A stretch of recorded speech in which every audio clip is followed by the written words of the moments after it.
Awas, makan banyak lemak, nanti gemuk. Hai sahabat jamu, jumpa lagi bersama channel Bang Jamu di sini. Kali ini channel Bang Jamu coba membahas mengenai jamu tusuk perut Kalimantan. Apa sajakah manfaatnya untuk membuat langsing tubuh Anda? Silakan saja simak video berikut ini.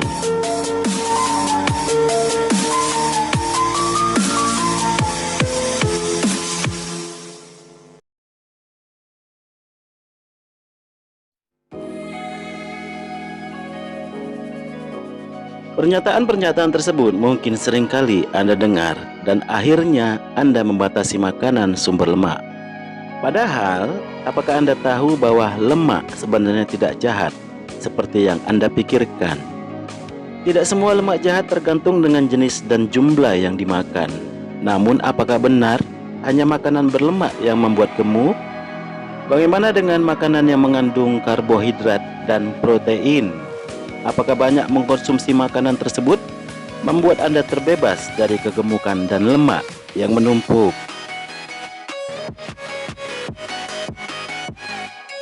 Sesungguhnya bukan lemak saja yang menjadi salah satunya alasan mengapa Anda memiliki banyak lipatan lemak di dalam tubuh. Lemak tidak jahat.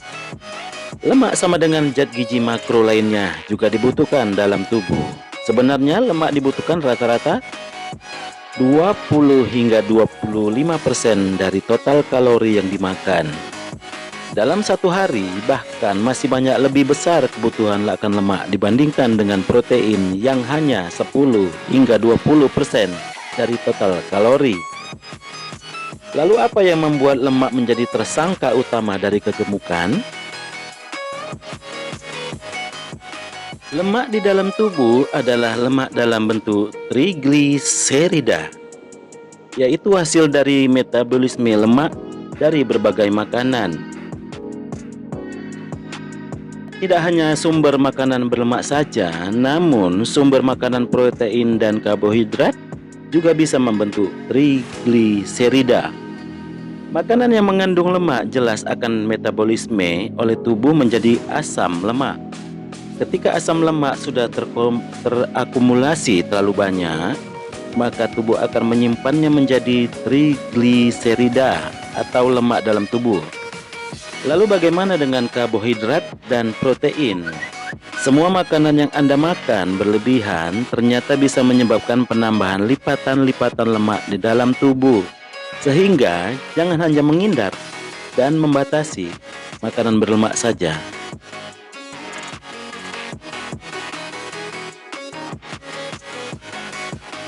Makanan sumber karbohidrat seperti nasi, roti, atau mie akan dimetabolisme dan dipecah oleh tubuh menjadi glukosa atau gula di dalam darah. Kemudian terdapat hormon insulin yang mengatur kadar gula darah dalam darah agar tidak berlebihan. Jika sel-sel tubuh sudah mendapatkan gula dari aliran darah untuk membuatnya menjadi energi, maka hormon insulin akan mengubah sisa gula yang ada di dalam darah tersebut menjadi glikogen atau gula dalam otot dan asam lemak. Asam lemak ini akan berkumpul dengan asam lemak yang dihasilkan dari metabolisme lemak sebelumnya. Oleh karena itu, makan makanan karbohidrat yang berlebihan juga akan meningkatkan trigerisida atau lemak tubuh.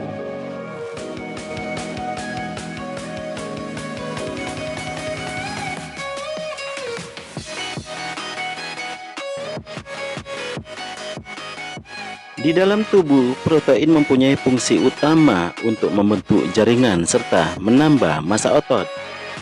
Protein yang masuk ke dalam tubuh akan dicerna dan pecah menjadi asam amino.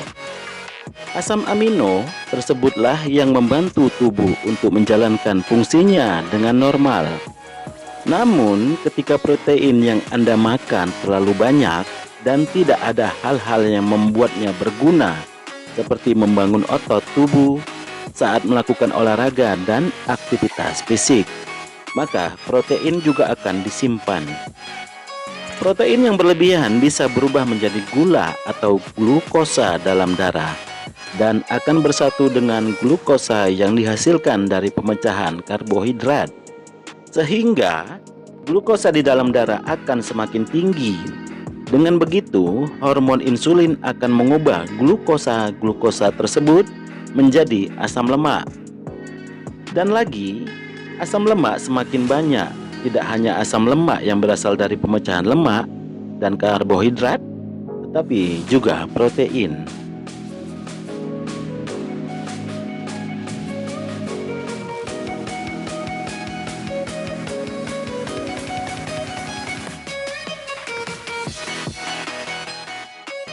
Akumulasi asam lemak tersebut akan dirubah menjadi lemak tubuh atau disebut juga sebagai trigliserida. Oleh karena itu, kadar trigliserida tidak boleh terlalu tinggi karena akan berbahaya bagi kesehatan tubuh. Menyimpan semua kelebihan asam lemak tersebut di dalam sel lemak yang disebut sebagai sel adiposa. Sel-sel tersebut berkumpul membuat sebuah jaringan yang disebut sebagai jaringan adiposa. Jaringan adiposa tersebut tersebar di berbagai bagian di dalam tubuh, seperti di bawah permukaan kulit dan di antara organ-organ. Letak jaringan adiposa juga tergantung dengan beberapa faktor, salah satunya adalah jenis kelamin.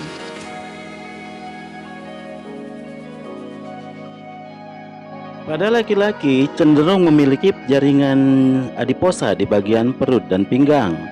Sedangkan pada perempuan lebih banyak mempunyai jaringan adiposa di daerah pinggul dan pinggang. Sel lemak yang terlalu banyak menumpuk di sekitar organ-organ tubuh sangat berbahaya bagi kesehatan karena dapat menghambat peredaran darah yang kemudian menyebabkan berbagai macam penyakit. Trigliserida yang tinggi seperti lebih dari 100 mg sangat berbahaya dan bisa menyebabkan peradangan pankreas akut. Cara mengurangi kadar trigliserida atau lemak tubuh adalah dengan menjalankan pola hidup sehat dan mengkonsumsi makanan yang baik, tidak makan berlebihan, serta melakukan olahraga yang teratur.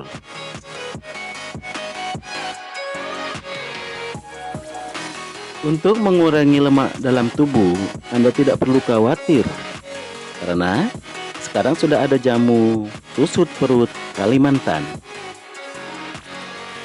Susut perut Kalimantan adalah obat herbal yang memiliki kandungan ekstrak galai fructus atau majaan, curcuma domesticae, rhizoma atau kunyit, zingiber rhizoma atau jahe, Areca catechu atau pinang, dan Piperis betel folium atau daun sirih.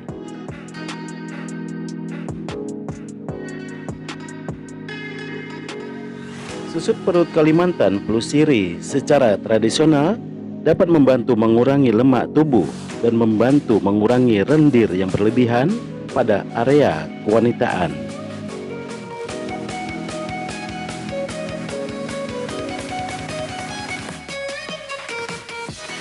Adapun indikasi atau manfaat dari susut perut Kalimantan adalah mengurangi tumpukan lemak dalam tubuh, mengurangi keputihan dan bau tidak sedap pada organ intim wanita, mengurangi lendir berlebih pada organ kewanitaan, menjadikan bebas bau badan dan lebih segar, menahan nafsu makan berlebih.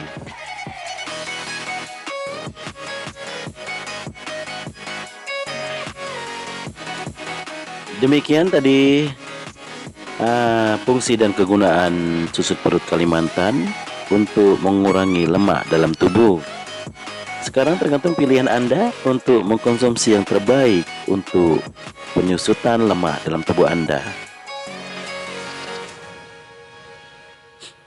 Demikian konten mengenai jamu susut perut ini saya buat, dan semoga bermanfaat untuk sobat jamu sekalian. Dan jangan lupa bantu dengan klik tombol like, komen, dan subscribe-nya ya. Tunggu channel saya yang berikutnya, masih saya bahas nanti tentang jamuan. Dan akhir kata saya ucapkan Assalamualaikum warahmatullahi wabarakatuh. Sampai jumpa lagi. Bye-bye.